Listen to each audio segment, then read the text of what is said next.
ايه اللي جابك هنا؟ عايزة أتكلم معاك في موضوع ودلوقتي. خير.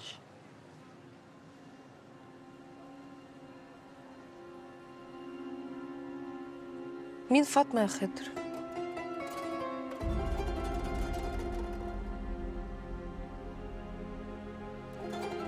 ما حكيتليش عليها من زمان ليه؟ اديك قلتيها من زمان، يعني حوار خلص ومات خلاص.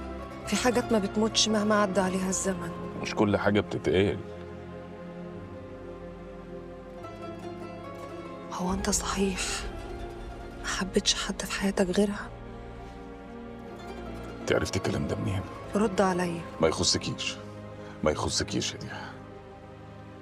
ما يخصنيش. لما الراجل الوحيد اللي حبيته في حياتي أعرف إنه ما حبنيش يبقى صح ما يخصنيش. لما تبقى عايش معايا السنين دي كلها وقلبك مع واحدة تانية يبقى ما يخصنيش. لما تبقى قافل قلبك عليها حتى بعد ما ماتت يبقى صح ما يخصنيش. طب يا اخويا كنت تقولي وفهمني بدل ما انا عايشه معاك وعايشه الوهم. ولو كنت قلتلك كان ايه اللي هيحصل؟ كنت ابقى عارفه ليه مش عايز تتجوز. واديكي عرفتي. في حاجة تانية عايزة تعرفيها؟ لا، انا عايزاك انت اللي تعرف. انا حبيتك. انا حبيتك حب عمري ما حبيته لحد غيرك.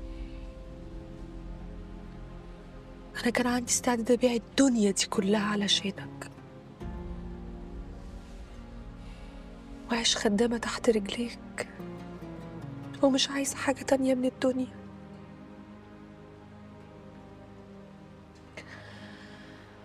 بس كنت معيشه نفسي في وهم.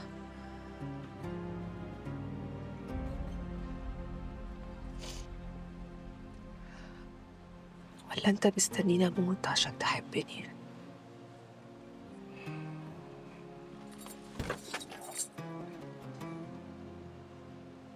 فاطمة ماتت يا ديحة. فاطمة ماتت. وقلبك مات معاها يا خضر.